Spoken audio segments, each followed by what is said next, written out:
بالکل ہی ریڈنڈنٹ کر دیا ہے.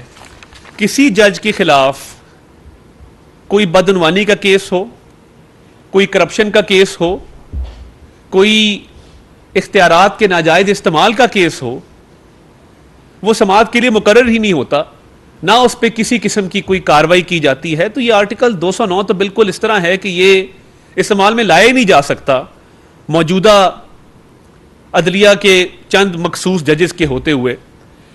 میں نے آج آپ کو زحمت اس لیے دی کہ کل میڈیا پہ ایک خبر دیکھی کہ اسلام آباد ہائی کورٹ کے سینئر جج جسٹس محسن اختر کیانی کے خلاف ایک وکیل صاحب نے سپریم جوڈیشل کونسل میں ریفرنس دائر کیا ہے. بطور قانون کے ایک طالب علم کے میں نے ضروری سمجھا کہ اس ریفرنس کو دیکھا جائے کہ اس ریفرنس میں کیا کیا درج ہے. آپ حیران ہوں گے کہ اسلام آباد ہائی کورٹ میں بیٹھے ہوئے جتنی کرپشن موصوف کے ذمے ہے میرے وہم و گمان میں بھی نہیں تھا. اور جب عدل و انصاف کی راہ میں رکاوٹیں حائل ہوتی ہیں, جب آپ اپنے چند مخصوص وکلا کو پروموٹ کرتے ہیں یا اپنے نظریات کو اپنے فیصلوں میں ریفلیکٹ کرتے ہیں, تو یہ بات ثابت ہو جاتی ہے کہ آپ انصاف نہیں پھر کر سکتے. اس میں سب سے پہلی چیز جو میں نے دیکھی وہ بنی گالا میں لیک ویو ہاؤسنگ سوسائٹی ہے, جس میں جسٹس محسن اختر کیانی خود ایک شیئر ہولڈر ہیں, اور یہ ان کی فیملی کی ہاؤسنگ سوسائٹی ہے, جس میں ان کے ایک کزن جو پورا اسلام آباد جانتا ہے وہ لینڈ گریبنگ کے لیے مشہور ہیں, اور تمام تر ڈیل جو سوسائٹی کی ہوتی ہیں, ابھی اس سوسائٹی نے 40 سے 50 کروڑ روپیہ منافع کمایا ہے, جس میں سٹنگ اسلام آباد ہائی کورٹ کے جج محسن اختر کیانی وہ شیئر ہولڈر ہیں. اب جب ان کی فیملی اسلام آباد میں سی ڈی اے کو پریشرائز کرتی ہے اور ڈسٹرکٹ ایڈمنسٹریشن کو پریشرائز کرتی ہے, کسی افسر میں یہ دم نہیں ہوتا کہ وہ ایک سٹنگ اسلام آباد ہائی کورٹ کے جج کے خلاف کھڑا ہو یا اس کو قانون سکھائے کہ سر یہ آپ کی سوسائٹی ہے, یہ ریگولرائز نہیں ہو سکتی, یا یہ آپ کی سوسائٹی ہے, اس کے ذمہ یہ ٹیکسز ہیں. تو یہ کئی وائلیشن اس میں ہیں, اور اس کو ابھی تک ٹیکس ایویژن کے پرپسز کے لیے, ٹیکس کو اوائڈ کرنے کے پرپسز کے لیے رجسٹر بھی نہیں کروایا گیا. اور جو نیکسس ہے وہاں پہ, کیونکہ محسن اختر کیانی صاحب خود بھی تاجی کھوکھر صاحب کے بھی وکیل رہے ہیں, پنڈی میں باقی بھی جو بڑے بڑے لینڈ مافیاز ہیں ان کے ساتھ ان کا نیکسس رہا ہے. اور یہ لینڈ ریکارڈ ہمارے سامنے ہے سارا, کہ یہ 85 کنال 8 مرلہ زمین این او سی کے بغیر بیچی گئی ہے. اب یہ کسی اور شہری کی زمین ہوتی اور وہ بغیر این او سی کے بیچی گئی ہوتی تو سخت سے سخت ایکشن لیا جاتا, جیل میں ڈال دیا جاتا, عدالت میں بلا کے بے عزت کیا جاتا. مگر اس کا جواب کون دے گا کہ محسن اختر کیانی صاحب کی اپنی ملکیت میں جو ہاؤسنگ سوسائٹی ہے, جس کی 85 کنال 8 مرلے زمین ایسی ہے جس کا این او سی ہی ایشو نہیں ہوا, وہ ریکارڈ بھی یہاں پہ ساتھ لف ہے اس ریفرنس کے. اور میں حیران ہوں کہ ان کی پوری فیملی, ان کے کزنز کچھ اس میں شامل ہیں جو بغیر قانونی دستاویزات کے اس قبضے والے سارے معاملے میں ملوث ہیں. اور نہ صرف یہ, اگر آپ اثاثہ جات کی بات کریں تو جو ڈکلیئرڈ ان کے فیملی کے ایسٹس ہیں وہ 5.6 کروڑ کے شو کیے گئے ہیں, اور جو اصل اس کی مالیت ہے وہ 1.8 ارب روپے کی ہے. تو میں یہ سمجھنے سے قاصر ہوں کہ آپ احتساب کے کیسز کو بھی سنتے ہیں, احتساب کے کیسز میں بھی بیٹھتے ہیں, اور آپ لوگوں کو ان کی غیر قانونی اقدامات پہ اس کا نوٹس بھی لیتے ہیں, ان کے خلاف کاروائی بھی کرتے ہیں. تو یہ جو ہاؤسنگ سوسائٹی ہے اسلام آباد میں, اور یہ جو نیٹ ورتھ آپ کی ہے, جو ایسٹس ہیں اس کا جواب کس نے دینا ہے اور کس فورم پہ دینا ہے. اور یہ جب سے آپ محسن اختر کیانی صاحب جج بنے ہیں، ان کی فیملی کے اگر آپ وزٹس باہر کے ملکوں میں دیکھ لیں تو کسی شاہی خاندان کے افراد بھی اتنا بزنس کلاس میں باہر ٹریول نہیں کرتے جتنی یہاں پہ ٹریول بتائی گئی ہے. اور $2,14,000 $2,14,000 ٹریول ایکسپینسز ہیں. وہ سارا فیملی کا جو باہر کے دوروں پر اخراجات ہیں وہ یہاں پر درج ہیں. اس ریفرنس میں جو ہڈن ایسٹس ہیں اس حوالے سے بھی دستاویزات لگائے گئے ہیں. اور تمام طبقات کا جب آپ احتساب کرتے ہیں، کسی کو سیسیلین مافیا کہا جاتا ہے بغیر کسی ثبوت کے، بغیر کسی جواز کے. کسی کو پبلک آفس ہولڈر نہ ہوتے ہوئے جیل بھیج دیا جاتا ہے. کسی کی بیل کی اپیل 2 سال نہیں لگتی. تو یہ یہاں پہ انصاف کون کرے گا کہ اسلام آباد راولپنڈی میں بیٹھے ہوئے اپنی پوزیشن کا ناجائز استعمال کرتے ہوئے آپ نے اتنے زیادہ اثاثے بنائے ہیں جو آپ کی آمدن کے ساتھ مطابقت نہیں رکھتے، اور بطور سٹنگ جج کیا یہ زیب دیتا ہے کہ آپ کسی ہاؤسنگ سوسائٹی میں پرسنٹیج رکھ کے اس میں مالک بن جائیں اور پھر اس کی رجسٹری نہ کروائیں ٹیکس بچانے کے لیے. اور ماضی میں جتنے بھی لینڈ سے متعلقہ کیسز ہیں اس میں آپ اس کی سماعت خود کریں. دن دہاڑے اپنی ناک کے نیچے اتنی بڑی بے ضابطگیاں، اس کا تصور میں نہیں کر سکتا تھا کہ ہائی کورٹ میں بیٹھے ایک جج صاحب اس لیول پہ جا کے بدعنوانی میں، بے ضابطگیوں میں ملوث ہوں گے، کرپشن میں ملوث ہوں گے. تو میری تو یہی التماس ہے honourable chief justice of Pakistan سے کہ اس ریفرنس کو فی الفور سماعت کے لیے مقرر کیا جائے، اور سماعت کے لیے مقرر کر کے یہ باز پرس کی جائے کہ یہ جو آمدن ہے، یہ جو اثاثے ہیں، یہ جو ہاؤسنگ سوسائٹی ہے، یہ جو فیملی کے باہر کے دورے ہیں، اس میں تمام تر پراپرٹی کے کاغذات ساتھ لف ہیں. اس ریفرنس میں جن وکیل صاحب نے یہ ریفرنس کیا ہے، میں نے صفحہ بہ صفحہ اس کو پڑھا ہے. اس میں تمام تر پراپرٹیز کی تفصیلات درج ہیں، ٹریول ڈیٹیلز درج ہیں. تو آرٹیکل 209 جس میں آنریبل ججز کے خلاف کاروائی کے حوالے سے پروویژن درج ہے، وہ کب استعمال میں لائی جائے گی؟ تب لائی جائے گی کہ جب اس طرح کی 100 ہاؤسنگ سوسائٹیاں بن جائیں گی. تب لائی جائے گی کہ جب انصاف بالکل ختم ہو جائے گا. اور اگر آپ اس ریفرنس کو پڑھیں تو اس میں آپ کو یہ نظر آئے گا کہ چند مخصوص لوگوں کو وکلا برادری میں سے بھی پروموٹ کیا گیا جو اپنے چیمبر کے تھے، اور نہ صرف بلکہ ایک ریشل اور ایتھنک بائس بھی رکھا گیا ہے کہ راولپنڈی اسلام آباد کے لوگوں سے ان کی قربت ہے، جس وجہ سے ان کو زیادہ اوبلائج اور اکوموڈیٹ کیا جاتا ہے. تو یہ بڑے سنگین الزامات ہیں اس ریفرنس کے اندر، اور ہماری یہی استدعا ہے کہ اس کو فی الفور سماعت کے لیے سپریم جوڈیشل کونسل کے سامنے مقرر کیا جائے. بہت شکریہ.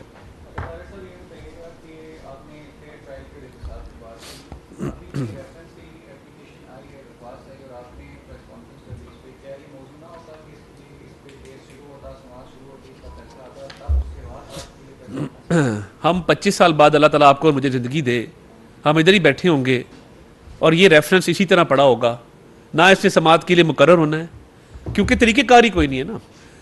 یعنی سپریم جوڈیشل کونسل میں سماعت کے لیے مقرر کیے جانے کا کوئی طریقہ کار درج نہیں ہے. درخواست آ گئی، چیف جسٹس کی ثواب دید ہے کہ وہ اس کو سپریم جوڈیشل کونسل میں کب فکس کرتے ہیں. مجھے بتائیے کہ کیا فیٹ ہوا مظاہر علی اکبر نقوی صاحب کے ریفرنس کا؟ تھک گئے ہم بات کر کر کے، وہ ریٹائر ہو کے گھر بھی چلے جائیں گے، وہ ریفرنس سماعت کے لیے مقرر نہیں ہوگا. اور میرے شہر لاہور میں جو زمین انہوں نے لی ہے وہ سب کے سامنے ہے. ان کے دونوں صاحبزادے لاہور میں کیا کرتے ہیں سب کے سامنے، کسی سے ڈھکا چھپا نہیں ہے. یعنی چند سالوں میں آپ کے اثاثے کروڑوں سے اربوں میں کنورٹ ہو جائیں اور کوئی پوچھنے والا نہ ہو تو پھر یہ کہاں کا انصاف ہے؟ اور سپریم جوڈیشل کاؤنسل کو فعال کرنے کی ضرورت ہے. یہ ابھی آپ دیکھ لینا، آپ کا یہ ٹوئن ٹاور ہے اسلام آباد میں، سارے اشرافیہ کے فلیٹ ہے. آپ کا میرا تو فلیٹ وہاں پہ نہیں ہے نا، ہمیں کسی نے نہیں دیا، نہ آپ کو دیا نہ مجھے پوچھا کہ جی آپ بھی ایک فلیٹ یہاں پہ 1 کانسٹیٹیوشن ایونیو میں لے لیں. یہ کس کے لیے بنایا گیا ہے؟ کیا یہ زمین، یہ کسی اور وقت آج کا یہ موضوع نہیں ہے، مگر مجھے یہ بتائے نا، یہ گرینڈ ہایت ہوٹل کے لیے زمین نہیں مختص کی گئی تھی؟ اور اب کس چیز کے لیے استعمال کی جا رہی ہے؟ اور اس کے پیچھے کون ہے؟ تو یہ تو ایسے ہی بدنام ہے، یہ جو یہاں پہ پھرتے ہیں، قبضے کرتے پھرتے ہیں پنڈی اسلام آباد میں، کیونکہ ایک مشروم گروتھ ہے نا ہاؤسنگ سوسائٹیز کی، blue city, green city, yellow city, white city. جس کے پاس کوئی 4 قلعے ہیں کسی مین سڑک کے ساتھ لگتے، اس نے ہر سٹی بنائی ہوئی ہے. سٹی کے ساتھ آج کل ایک نیا بھی رواج ہے، میں کیمرہ پہ وہ بات نہیں کرنا چاہتا، جس کی ایک سٹی ہے اس کا ایک کیمرہ بھی. بہرحال تھینک یو ویری مچ، بہت شکریہ. بات اور طرف نکل جائے. آگے بڑھنے کے لیے ملک میں احتساب کا عمل ضروری ہے. سپریم جوڈیشل کونسل کی تشکیل کا مقصد ججز کے غیر قانونی اقدامات پر ان کا محاسبہ ہے جو آرٹیکل 209 کے تحت عمل میں لائی گئی ہے. عدل و انصاف کی راہ میں حائل رکاوٹوں کا بالکل ہی ریڈنڈنٹ کر دیا ہے. کسی جج کے خلاف کوئی بدعنوانی کا کیس ہو، کوئی کرپشن کا کیس ہو، کوئی اختیارات کے ناجائز استعمال کا کیس ہو، وہ سماعت کے لیے مقرر ہی نہیں ہوتا، نہ اس پہ کسی قسم کی کوئی کاروائی کی جاتی ہے. تو یہ آرٹیکل 209 تو بالکل اس طرح ہے کہ یہ استعمال میں لایا نہیں جا سکتا موجودہ عدلیہ کے چند مخصوص ججز کے ہوتے ہوئے. میں نے آج آپ کو زحمت اس لیے دی کہ کل میڈیا پہ ایک خبر دیکھی کہ اسلام آباد ہائی کورٹ کے سینئر جج جسٹس محسن اختر کیانی کے خلاف ایک وکیل صاحب نے سپریم جوڈیشل کاؤنسل میں ریفرنس دائر کیا ہے. بطور قانون کے ایک طالب علم کے میں نے ضروری سمجھا کہ اس ریفرنس کو دیکھا جائے کہ اس ریفرنس میں کیا کیا درج ہے. آپ حیران ہوں گے کہ اسلام آباد ہائی کورٹ میں بیٹھے ہوئے جتنی کرپشن موصوف کے ذمے ہے میرے وہم و گمان میں بھی نہیں تھا. اور جب عدل و انصاف کی راہ میں رکاوٹیں حائل ہوتی ہیں، جب آپ اپنے چند مخصوص وکلا کو پروموٹ کرتے ہیں یا اپنے نظریات کو اپنے فیصلوں میں ریفلیکٹ کرتے ہیں، تو یہ بات ثابت ہو جاتی ہے کہ آپ انصاف نہیں پھر کر سکتے. اس میں سب سے پہلی چیز جو میں نے دیکھی وہ بنی گالا میں لیک ویو ہاؤسنگ سوسائٹی ہے، جس میں جسٹس محسن اختر کیانی خود ایک شیئر ہولڈر ہیں، اور یہ ان کی فیملی کی ہاؤسنگ سوسائٹی ہے، جس میں ان کے ایک کزن جو پورا اسلام آباد جانتا ہے وہ لینڈ گریبنگ کے لیے مشہور ہیں، اور تمام تر ڈیل جو سوسائٹی کی ہوتی ہیں، ابھی اس سوسائٹی نے 40 سے 50 کروڑ روپیہ منافع کمایا ہے، جس میں سٹنگ اسلام آباد ہائی کورٹ کے جج محسن اختر کیانی وہ شیئر ہولڈر ہیں. اب جب ان کی فیملی اسلام آباد میں سی ڈی اے کو پریشرائز کرتی ہے اور ڈسٹرکٹ ایڈمنسٹریشن کو پریشرائز کرتی ہے، کسی افسر میں یہ دم نہیں ہوتا کہ وہ ایک سٹنگ اسلام آباد ہائی کورٹ کے جج کے خلاف کھڑا ہو یا اس کو قانون سکھائے کہ سر یہ آپ کی سوسائٹی ہے، یہ ریگولرائز نہیں ہو سکتی، یا یہ آپ کی سوسائٹی ہے، اس کے ذمہ یہ ٹیکسز ہیں. تو یہ کئی وائلیشن اس میں ہیں، اور اس کو ابھی تک ٹیکس ایویژن کے پرپسز کے لیے، ٹیکس کو اوائڈ کرنے کے پرپسز کے لیے رجسٹر بھی نہیں کروایا گیا. اور جو نیکسس ہے وہاں پہ، کیونکہ محسن اختر کیانی صاحب خود بھی تاجی کھوکھر صاحب کے بھی وکیل رہے ہیں، پنڈی میں باقی بھی جو بڑے بڑے لینڈ مافیاز ہیں ان کے ساتھ ان کا نیکسس رہا ہے. اور یہ لینڈ ریکارڈ ہمارے سامنے ہے سارا، کہ یہ 85 کنال 8 مرلہ زمین این او سی کے بغیر بیچی گئی ہے. اب یہ کسی اور شہری کی زمین ہوتی اور وہ بغیر این او سی کے بیچی گئی ہوتی تو سخت سے سخت ایکشن لیا جاتا. جیل میں ڈال دیا جاتا, عدالت میں بلا کے بے عزت کیا جاتا. مگر اس کا جواب کون دے گا کہ محسن اختر کیانی صاحب کی اپنی ملکیت میں جو ہاؤسنگ سوسائٹی ہے, جس کی 85 کنال 8 مرلے زمین ایسی ہے جس کا NOC ہی ایشو نہیں ہوا, وہ ریکارڈ بھی یہاں پہ 7 لف ہے اس ریفرنس کے. اور میں حیران ہوں کہ ان کی پوری فیملی, ان کے کزنز کچھ اس میں شامل ہیں جو بغیر قانونی دستاویزات کے اس قبضے والے سارے معاملے میں ملوث ہیں. اور نہ صرف یہ, اگر آپ اثاثہ جات کی بات کریں تو جو ڈکلیئرڈ ان کے فیملی کے ایسٹس ہیں وہ 5.6 کروڑ کے شو کیے گئے ہیں, اور جو اصل اس کی مالیت ہے وہ 1.8 ارب روپے کی ہے. تو میں یہ سمجھنے سے قاصر ہوں کہ آپ احتساب کے کیسز کو بھی سنتے ہیں, احتساب کے کیسز میں بھی بیٹھتے ہیں, اور آپ لوگوں کو ان کی غیر قانونی اقدامات پہ اس کا نوٹس بھی لیتے ہیں, ان کے خلاف کارروائی بھی کرتے ہیں. تو یہ جو ہاؤسنگ سوسائٹی ہے اسلام آباد میں, اور یہ جو نیٹ ورتھ آپ کی ہے, جو ایسٹس ہیں, اس کا جواب کس نے دینا ہے اور کس فورم پہ دینا ہے؟ اور یہ جب سے آپ محسن اختر کیانی صاحب جج بنے ہیں, ان کی فیملی کے اگر آپ وزٹس باہر کے ملکوں میں دیکھ لیں تو کسی شاہی خاندان کے افراد بھی اتنا بزنس کلاس میں باہر ٹریول نہیں کرتے جتنی یہاں پہ ٹریول بتائی گئی ہے. اور $2,14,000 $2,14,000 ٹریول ایکسپینسز ہیں, وہ سارا فیملی کا جو باہر کے دوروں پر اخراجات ہیں وہ یہاں پر درج ہیں. اس ریفرنس میں جو ہڈن ایسٹس ہیں اس حوالے سے بھی دستاویزات لگائے گئے ہیں, اور تمام طبقات کا جب آپ احتساب کرتے ہیں, کسی کو سیسیلین مافیا کہا جاتا ہے بغیر کسی ثبوت کے, بغیر کسی جواز کے, کسی کو پبلک آفس ہولڈر نہ ہوتے ہوئے جیل بھیج دیا جاتا ہے, کسی کی بیل کی اپیل 2 سال نہیں لگتی. تو یہ یہاں پہ انصاف کون کرے گا کہ اسلام آباد راولپنڈی میں بیٹھے ہوئے اپنی پوزیشن کا ناجائز استعمال کرتے ہوئے آپ نے اتنے زیادہ اثاثے بنائے ہیں جو آپ کی آمدن کے ساتھ مطابقت نہیں رکھتے, اور بطور سٹنگ جج کیا یہ زیب دیتا ہے کہ آپ کسی ہاؤسنگ سوسائٹی میں پرسنٹیج رکھ کے اس میں مالک بن جائیں اور پھر اس کی رجسٹری نہ کروائیں ٹیکس بچانے کے لیے؟ اور ماضی میں جتنے بھی لینڈ سے متعلقہ کیسز ہیں اس میں آپ اس کی سماعت خود کریں. دن دہاڑے اپنی ناک کے نیچے اتنی بڑی بے ضابطگیاں, اس کا تصور میں نہیں کر سکتا تھا کہ ہائی کورٹ میں بیٹھے ایک جج صاحب اس لیول پہ جا کے بدعنوانی میں, بے ضابطگیوں میں ملوث ہوں گے, کرپشن میں ملوث ہوں گے.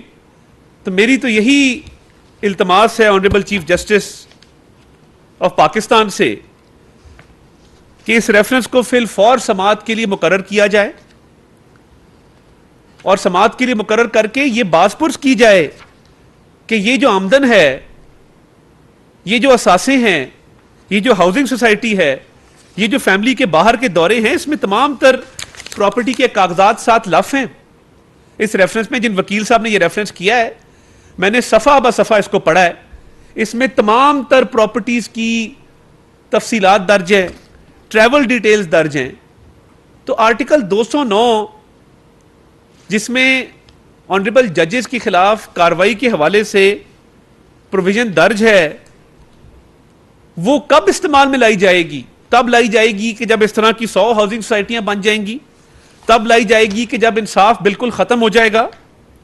اور اگر آپ اس ریفرنس کو پڑھیں تو اس میں آپ کو یہ نظر آئے گا کہ چند مخصوص لوگوں کو وکلا برادری میں سے بھی پروموٹ کیا گیا جو اپنے چیمبر کے تھے, اور نہ صرف بلکہ ایک ریشل اور ایتھنک بائس بھی رکھا گیا ہے کہ راولپنڈی اسلام آباد کے لوگوں سے ان کی قربت ہے جس وجہ سے ان کو زیادہ اوبلائج اور اکوموڈیٹ کیا جاتا ہے. تو یہ بڑے سنگین الزامات ہیں اس ریفرنس کے اندر, اور ہماری یہی استدعا ہے کہ اس کو فی الفور سماعت کے لیے سپریم جوڈیشل کونسل